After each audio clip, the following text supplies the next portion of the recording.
ಚಳ್ಳಕೆರೆ ತಾಲೂಕಿನ ತಳಕು ಹೋಬಳಿ ವ್ಯಾಪ್ತಿಯ ಬೇಡರಡ್ಡಿಹಳ್ಳಿ ಗ್ರಾಮದ ಟಾಟಾ ಪವರ್ ಕಂಪನಿ ಅಂತೇಳಿ ನಮ್ಮ ಹಿಂದ್ಗಡೆ ಒಂದು ದೊಡ್ಡ ಕಂಪನಿ ಇದೆ, ಸೋಲಾರ್ ಕಂಪನಿ ಇದೆ.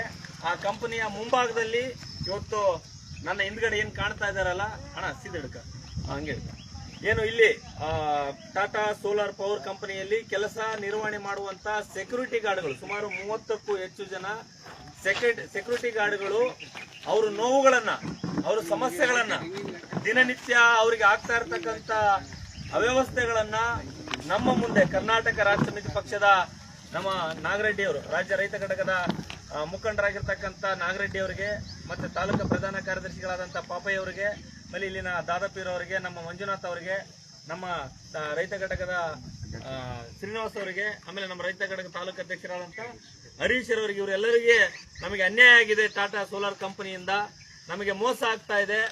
ನಮಗೆ ಸಿಗಬೇಕಾದಂತ ಸರ್ಕಾರದ ಸೇವೆಗಳಾಗ್ಲಿ ಸೌಲಭ್ಯಗಳಾಗ್ಲಿ ಸಿಗ್ತಾ ಇಲ್ಲ. ನಾವು ಸಾಕಷ್ಟು ಬಾರಿ ಇಲ್ಲಿನ ಸಿಬ್ಬಂದಿಗಳಿಗೆ ಅಥವಾ ಮೇಲಧಿಕಾರಿಗಳಿಗೆ ಮನವಿ ಮಾಡಿದೀವಿ, ಕೈ ಮುಗಿದಿದ್ದೀವಿ. ಎಲ್ಲಾ ರೂಪದ ಮನವಿ ಮಾಡಿದ್ರು ಕೂಡ ನಮಗೆ ಯಾವುದೇ ರೀತಿಯಾದಂತಹ ನ್ಯಾಯ ಸಿಗ್ತಾ ಇಲ್ಲ ಅನ್ನುವಂತ ಕಾರಣಕ್ಕಾಗಿ ನಮಗೆ ನ್ಯಾಯವನ್ನು ಒದಗಿಸಿಕೊಡಿ KRS ಪಕ್ಷದವರು ಅಂತ ಹೇಳಿ ವಿನಂತಿ ಮಾಡಿಕೊಂಡ ಪ್ರಯುಕ್ತವಾಗಿ ಅವರು ನಮಗೆ ಲಿಖಿತವಾದಂತ ಮನವಿಯನ್ನ ಮಾಡಿದ್ರು. ಆ ಕಾರಣಕ್ಕಾಗಿ ನಾವಿವತ್ತು ಇಲ್ಲಿ ಟಾಟಾ ಸೋಲಾರ್ ಪವರ್ ಕಂಪನಿಯ ಮುಖಂಡರ ಜೊತೆ, ಮುಖ್ಯಸ್ಥರ ಜೊತೆ ಮಾತಾಡೋಣ. ಯಾಕೆ ಸಿಬ್ಬಂದಿಗಳಿಗೆ ಇವರು ಏನ್ ಸಮಸ್ಯೆಯನ್ನು ಉಂಟು ಮಾಡ್ತಾ ಇದ್ದಾರೆ, ಇವರಿಗೆ ಏನು ಸರ್ಕಾರದ ನಿಯಮಗಳು ಇವರಿಗೆ ಅನ್ವಯಿಸ್ತಾವೆ ಇಲ್ವಾ, ಕಾರ್ಮಿಕ ಇಲಾಖೆ ನಿಯಮಗಳು ಇವರಿಗೆ ಅನ್ವಯಿಸ್ತಾ ಇಲ್ವಾ ಅನ್ನುವಂಥದ್ದು ಕೂಡ ನೇರವಾಗಿ ಸಿಬ್ಬಂದಿಗಳ ಜೊತೆ ಚರ್ಚೆ ಮಾಡೋಣ ಅನ್ನೋ ಕಾರಣಕ್ಕೋಸ್ಕರ KRS ಪಕ್ಷದವರು ಮತ್ತೆ ಇಲ್ಲಿನ ಸೆಕ್ಯೂರಿಟಿಗಳು, ಎಲ್ಲ ಸೆಕ್ರೆಟರಿಗಳು, 30ಕ್ಕೂ ಹೆಚ್ಚು ಜನ ಸೆಕ್ರೆಟರಿಗಳೆಲ್ಲರೂ ಸೇರಿ ಇಲ್ಲಿನ ಸಿಬ್ಬಂದಿಗಳ ಜೊತೆ ಮಾತಾಡಕ್ಕೆ ಬಂದಿದ್ದೀವಿ. ಊರಿನ ಗ್ರಾಮಸ್ಥರು ಇದ್ದೀವಿ. ಈಗ ಇಲ್ಲಿ ಯಾರು ಮುಖಂಡರು, ನಮಸ್ಕಾರ. ನಾವು KRS ಪಕ್ಷದಿಂದ, ಕರ್ನಾಟಕ ರಾಷ್ಟ್ರ ಸಮಿತಿ ಪಕ್ಷ ಅಂತೇಳಿ, ನಾನು ನಿರುಪಾಧಿ ಕೆ ಗೋಮರ್ಸ್ ಅಂತ KRS ಪಕ್ಷದ ರಾಜ್ಯ ರೈತ ಘಟಕದ ಕಾರ್ಯದರ್ಶಿ, ಇವರು ಕೂಡ ರಾಜ್ಯ ರೈತ ಘಟಕದ ಕಾರ್ಯದರ್ಶಿ, ನಮ್ಮ ಬೇಡರಡ್ಡಿ ನಾಗರೆಡ್ಡಿ ಅವರು ಅಂತೇಳಿ, ಪಾಪಯ್ಯ ಅಂತೇಳಿ, ಆಮೇಲೆ ನಮ್ಮ ಈರಣ್ಣ ಅಂತೇಳಿ, ನಮ್ಮ ಹರೀಶ್ ಅಂತೇಳಿ, ಮತ್ತು ನಮ್ಮ ಶ್ರೀನಿವಾಸ್ ಅಂತೇಳಿ ಎಲ್ಲರೂ ಇದ್ದೀವಿ. ಈಗೇನಿಲ್ಲ ಸರ್, ಅವರೊಂದು ನಮಗೆ ಮನವಿ ಮಾಡಿದ್ದಾರೆ, ಸಮಯಕ್ಕೆ ಸರಿಯಾಗಿ ವೇತನ ಮಂಜೂರು ಮಾಡಿ ಕೊಡ್ತಾ ಇಲ್ಲ ಅಂತೇಳಿ.